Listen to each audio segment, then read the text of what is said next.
Chapter 8. Stand Out. Someone has to. It is easy to follow along. It can feel strange to do or say something different, but without that unease, there is no freedom. Remember Rosa Parks. The moment you set an example, the spell of the status quo is broken, and others will follow. After the Second World War, Europeans, Americans, and others created myths of righteous resistance to Hitler. In the 1930s, however, the dominant attitudes had been accommodation and admiration. By 1940, most Europeans had made their peace with the seemingly irresistible power of Nazi Germany. Influential Americans, such as Charles Lindbergh, opposed war with the Nazis under the slogan, "America First." It is those who were considered exceptional, eccentric, or even insane in their own time, those who did not change when the world around them did, whom we remember and admire today. Well before the Second World War, numerous European states had abandoned democracy for some form of right-wing authoritarianism. Italy became the first fascist state in 1922 and was a military ally of Germany. Hungary, Romania, and Bulgaria had been drawn toward Germany by the promise of trade and territory. In March 1938, none of the great powers offered any resistance as Germany annexed Austria. In September 1938, the great powers, France, Italy, and Great Britain, then led by Neville Chamberlain, actually cooperated with Nazi Germany in the partition of Czechoslovakia. In summer 1939, the Soviet Union allied with Nazi Germany, and the Red Army joined the Wehrmacht in the invasion of Poland. The Polish government chose to fight, activating agreements that brought Great Britain and France into the war. Germany, supplied with food and fuel by the Soviet Union, invaded and quickly occupied Norway, the Netherlands, Belgium, and even France in the spring of 1940. The remainder of the British Expeditionary Force was evacuated from the continent at Dunkirk in late May and early June 1940. When Winston Churchill became Prime Minister in 1940, Great Britain was alone. The British had won no meaningful battles and had no important allies. They had entered the war to support Poland, a cause that seemed lost. Nazi Germany and its Soviet ally dominated the continent. The Soviet Union had invaded Finland in November 1939, beginning with a bombing of Helsinki. Right after Churchill assumed office, the Soviet Union occupied and annexed the 3 Baltic states of Estonia, Latvia, and Lithuania. The United States had not entered the war. Adolf Hitler had no special animus toward Britain or its empire, and indeed imagined a division of the world into spheres of interests. He expected Churchill to come to terms after the fall of France. Churchill did not. He told the French that, "Whatever you may do, we shall fight on forever and ever and ever." In June 1940, Churchill told the British Parliament that the Battle of Britain is about to begin. The German Luftwaffe began the bombing of British cities. Hitler expected that this would force Churchill to sign an armistice, but he was mistaken. Churchill later called the air campaign a time when it was equally good to live or die. He spoke of the buoyant and imperturbable temper of Britain, which I had the honor to express. In fact, he himself helped the British to define themselves as a proud people who would calmly resist evil. Other politicians would have found support in British public opinion to end the war.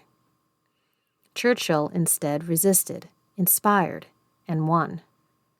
The Royal Air Force, including 2 Polish squadrons and a number of other foreign pilots, held back the Luftwaffe. Without control of the air, even Hitler could not imagine an amphibious invasion of Great Britain. Churchill did what others had not done. Rather than concede in advance, he forced Hitler to change his plans. The essential German strategy had been to remove any resistance in the West, and then to invade, thus betraying, the Soviet Union and colonize its western territories. In June 1941, with Britain still in the war, Germany attacked its Soviet ally. Now Berlin had to fight a two-front war, and Moscow and London were suddenly unexpected allies.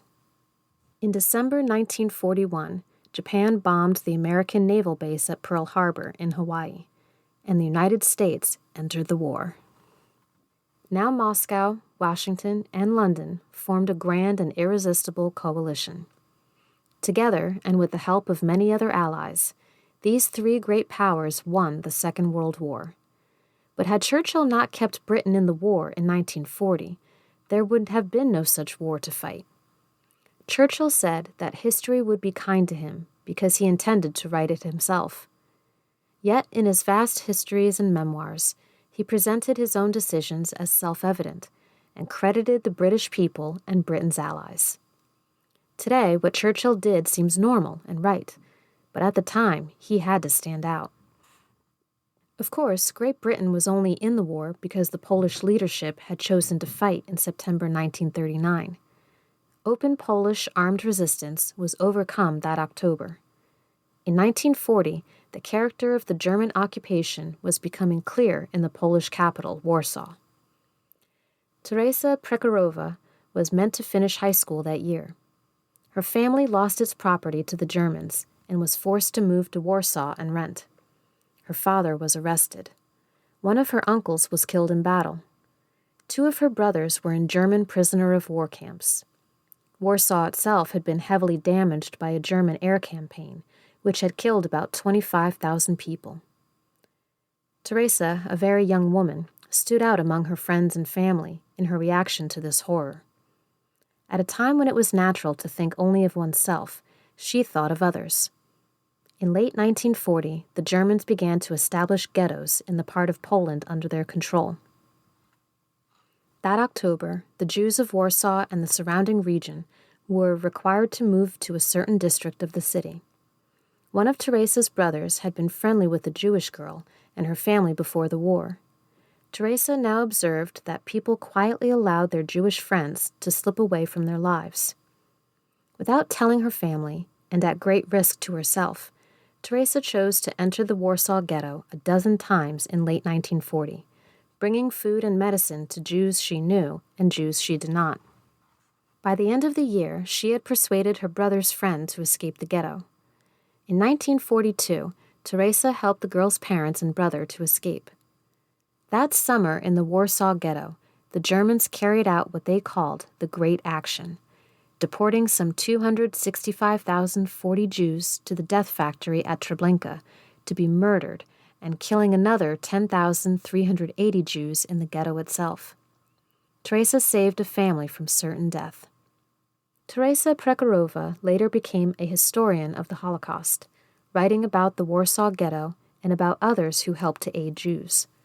But she preferred not to write about herself. When much later she was asked to speak about her own life, she called her actions normal. From our perspective, her actions seem exceptional. She stood out.